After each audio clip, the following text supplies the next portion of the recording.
आनंद online classes में आप लोगों का स्वागत है। आज जो हम वीडियो अपलोड कर रहे हैं वो आप लोगों का हिस्ट्री का कर रहे हैं।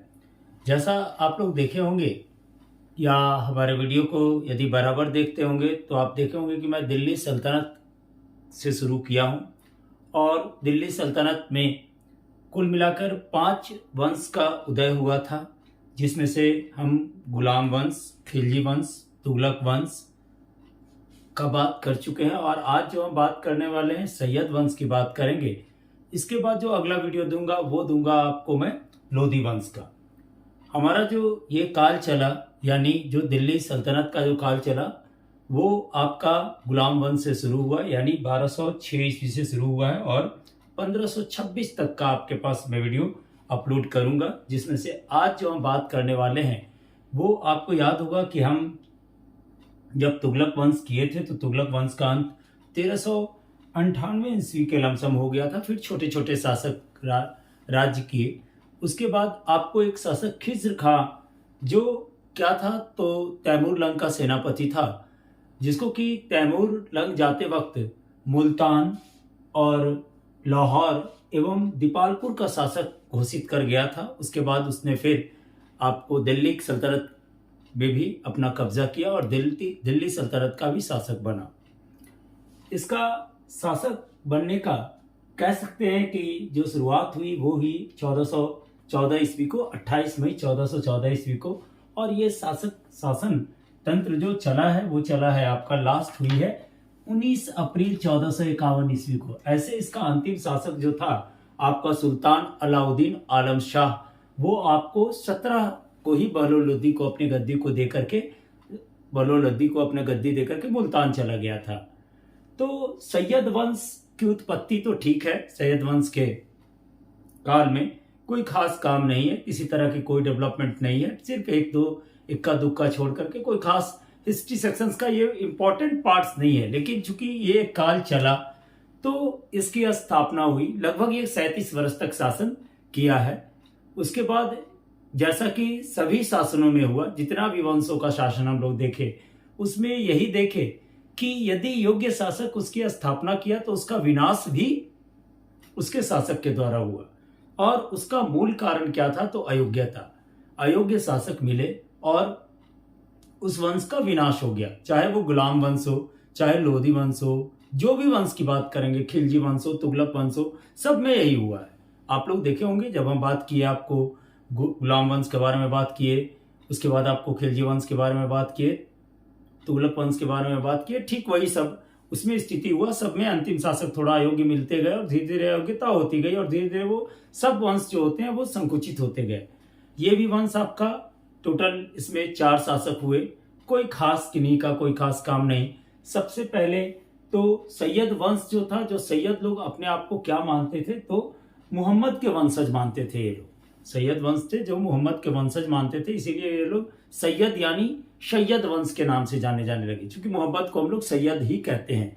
तो सैयद वंश क्या था ये तो पता चला। इसका स्थापना कौन किया तो तैमूर लंग का एक सेनापति खिज्र खां था, उसने इसकी स्थापना 28 मई 1414 ईस्वी को किया। और खिज्र खां था और उसका सेनापति था आपका तैमूर लंग का। लौटते समय तैमूर लंग को मुल्तान, लाहौर एवं दीपालपुर का शासक घोषित किया। उसके बाद तैमूर का पुत्र जो था वो भी शाहरुख जो था तैमूर का पुत्र था, उसको ये टैक्स रेगुलर पहुंचाता था, यानी नियमित टैक्स की पूर्ति ये करता था खिज्र खां।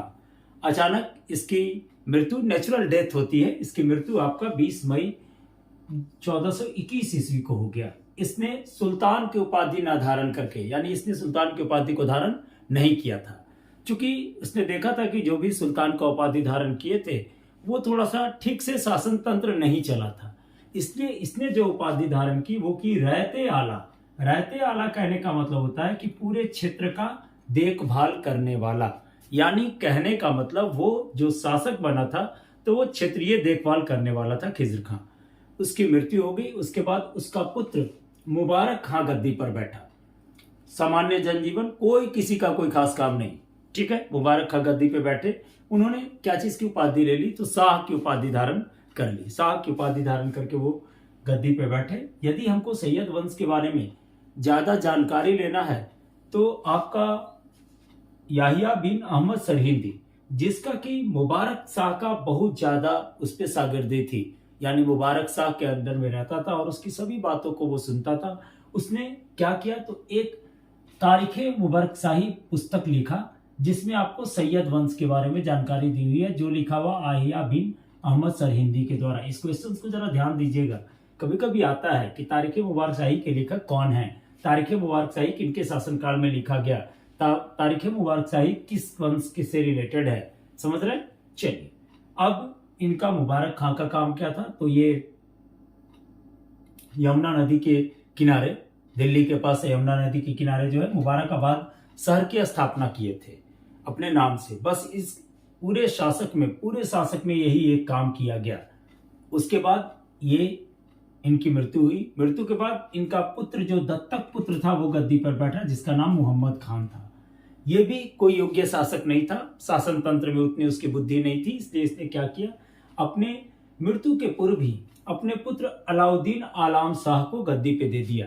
लेकिन अलाउद्दीन आलाम शाह अपने नाम के तरह ही था, वो बिल्कुल आलाम शाह था, लेकिन कह सकते हैं कि वो आराम शाह था। वो अपना जीवन जीना आराम से सोचता था कि मैं जब अपने जीवन को यापन करूं तो आराम से करूं। तो ये जो जीवन यापन करने का तरीका अपनाने के कारण ये थोड़ा राजतंत्र से या अपने शासन पद्धति से थोड़ा सा नीरस हो गया, जिसके कारण इसने अपनी गद्दी को बहलोल लोदी को दे दिया। बहलोल लोदी को देने के बाद 17 अप्रैल